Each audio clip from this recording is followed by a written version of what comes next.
Hello and welcome to week 12 of the iRacing Blancpain GT3 series, the final race week of the season 2. Again, we're with the Audi and we're here at Phillip Island, just off the south coast of Australia, very close to Melbourne. A very, very fast circuit with a mixture of quite slow speed corners, but also very, very high speed corners as well, which require a lot of commitment and can be quite tricky and scary. So again, default weather. This wasn't actually the tidiest of laps that we're going to watch, but it was my fastest lap, and it was quite edgy, but hopefully you'll still get value from it, and I will of course point out areas where I gained and lost time, etc, etc. So as usual, we will go ahead and watch the lap on board without any feedback, and then I will do my usual dissection afterwards.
So there we are, as I said, a bit of an edgy lap, but a pretty good time. So we will obviously go back to the start of it now and analyse and look into where I drove well, why I did what I did, where I lost a bit of time potentially. So I would say I'm running minimal downforce, which you probably want to do so purely because that's the only way that you can really get the top speed you need at the end of this long first straight, and the correct balance through the high speed corners, which are very nearly flat out. So turn 1 is not much of a braking zone at all. The final corner is just a bit of a lift. So these two corners, obviously you're carrying a lot of speed, and you want the car to not understeer.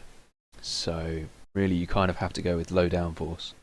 But it does obviously mean that the car is super edgy, as I would say. And especially with the Audi, you want to be keeping those, I always say this, but especially on this circuit, keeping those inputs at a minimum. Just teasing the car around the circuit, not turning in too aggressively, etc, etc. So we'll play it through. Obviously you want a good exit out of the last corner to get some good speed down this straight into turn 1. I position the car on entry to this corner onto this curb. Gives you a wider entry, so you can carry as much speed as you can into turn 1. There's just a slight bit of trail braking there, but then as soon as I feel like there's enough turn in, enough grip, I'm hard on the power. But my steering is very ginger, let's say. Very tentative on the wheel until about mid-corner, where you need to be very careful with this setup for this track is on corner entry. The car's a lot more pointy than it normally is. So as you turn in on the brakes, the car is very, very, very pointy. So you just need to kind of bear that in mind and be very, very slight with your turn-in inputs. So that's what I'm doing. Onto the brakes just as I start to turn in. So there was like a stab of brake pressure there, but I've immediately withdrawn it to sort of a trail braking level. Just waiting for the speed to kind of shave off a little bit, listening to the engine revs to sort of better determine my speed. I've hooked up to the apex nicely and I'm back on the power. Not quite at full power, but 80%, and then to full. So sometimes you can end up quite far over to the left as you exit this corner, but on this lap my apex speed was a little bit on the cautious side, so I'm able to bring the car over towards the middle of the circuit, which is giving me a nicer entry into turn 2, which is nice. And kind of as you're already turning in, you want to be on the brakes again. This is probably the most tricky entry because you really are having to slow the car whilst turning in to this corner. It's quite a long corner as well, so you want to be kind of aiming for this curb as you slow down. But because I'm turning in, I'm only on like 50% brake pressure, so just kind of bringing the speed down gradually, being very careful with my steering as I get the car turned in. Now, a really key thing here is if you carry a bit too much speed to the apex and you continue to commit to the corner, committing to turning in and keeping it tight, which is what you want to do, you can be caught out and you can get a massive oversteer mid-corner. So if you feel like you've just carried a bit too much speed into the apex, I would ease off the steering, let the car run out a little bit wide until the speed has come down before trying to tighten up for the exit again, because the last thing that you want to do is to ask too much from the car and turn in with too much speed, because you will get oversteer. So just kind of feathering the throttle, coasting ever so slightly there, so just kind of brushing the brake and throttle just to get the car exactly where I want it before picking up the throttle again. So there's 2 apexes on this corner. There's my first one, and then I let the car run out a little bit wide. I'm still kind of slowing the car down or trail braking ever so slightly, depending on the attitude of the car. If I've got oversteer, then you probably don't want to be trail braking because that's only going to make it worse. So just back on a little bit of maintenance throttle just to bring me to the second apex, and then holding it about 60-70%, keeping it tight, and then as soon as I feel I'm able, I'm back onto full power. You don't want to be committing to full power and then having to lift off at this point, because you've got a very, very long straight again down towards the hairpin. But at the same time, you don't want to mistime your throttle application, which is going to either give you oversteer or force you to run slightly wide. But yeah, as you apply the throttle, again, you're keeping the steering nice and neutral and open as we play it through, keeping your line tight to this curve on the left, and then your braking point for the hairpin is going to be about 125, 130 meters or so. About 130 meters looking at that. So quite a heavy braking zone because it's just a straight piece of tarmac. There's no real elevation. There's a slight bit of compression actually as the track levels out. So you can get on the brakes quite hard with mid blip. That's why you can see the throttle. Auto blip of the car is doing that for me. So yeah, hard on the brakes to about 70-80%, and then leading off as the car slows down and the downforce comes off and the load on the tyres comes off. And then obviously looking in at the apex at this point, thinking about turning in on the brakes, because the car setup is very much about reducing the entry oversteer into the high-speed corners. So it's a bit of a compromise. It really is a compromise at this circuit. I struggled because you've got the high-speed corners where you want the exit to be nice and tight. You don't want to get understeer on the exit, but at the same time you don't want to get too much oversteer on entry. So you kind of set up for that for the high-speed corners, but the issue is into the slower corners like this hairpin. It gives you a lot of entry understeer, and I'm actually running the brake bias quite far forwards as well.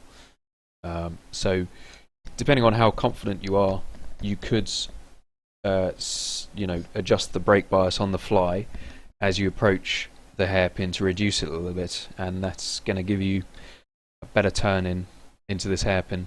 But as it stands for me on this lap, as it's a reference, I'm not playing with the brake bias. I'm trying to keep it simple, so I'm turning in whilst I'm on the brakes, so really heavy trail braking as I'm turning in, desperately trying to get the front end to keep in nice and tight. So I've made the apex just about here. You can use this curb, but it's I haven't done so. It doesn't really matter as long as you get close to it. And then you want to kind of pick up the throttle in a nice smooth manner, and don't be too eager. So normally I'm quite aggressive with my initial application of throttle, but that's really only for the high speed corners because that keeps the car in. But because we're so severely traction limited and such a slow hairpin, we want to kind of not rely on the traction control too much. So my throttle application here is very progressive. So you can see it's quite gradual. As the car kind of straightens out to the exit, I get more traction available at the rear tyres, and then as I straighten the wheel, then I can get to full power. So into turn 6, this is actually turn 5, which is not really a corner, and then you have turn 6 just after. But obviously you want to keep the car over to the right as you approach. Again, you're kind of braking as you're turning in, so it's quite tricky once again. And it's very much about patience. You can't carry too much speed into this corner, otherwise you will get sideways. Much like turn 1, but obviously, turn 2, but much lower speed this time. So my braking is quite minimal, so it's like 50%. And then I'm keeping the car in quite tight and kind of rolling through it and picking up the throttle quite gradually again on the exit. Not quite as gradually as out of the hairpin, but significantly more progressive than normal.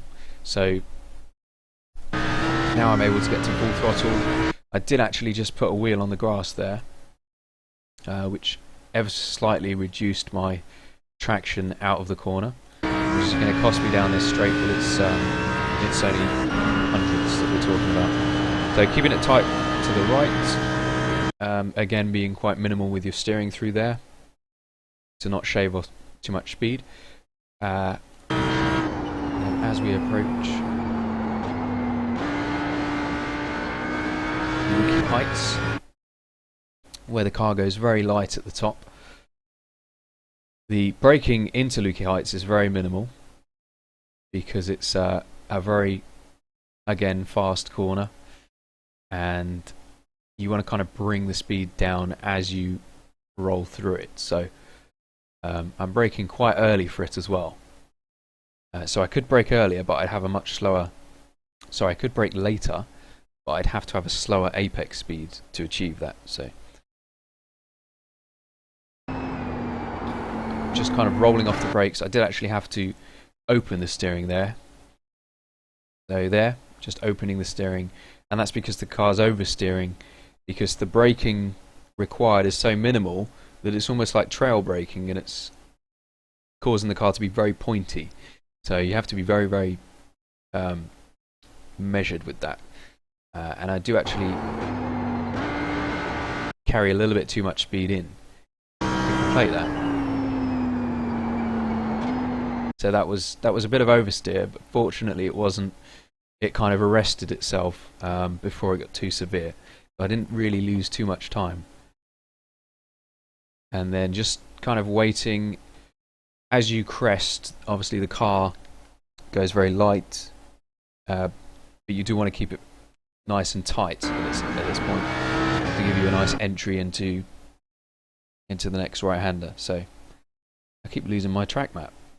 The next right-hander is turn 10, a downhill braking zone, but you don't really benefit from any extra grip until you get towards the apex.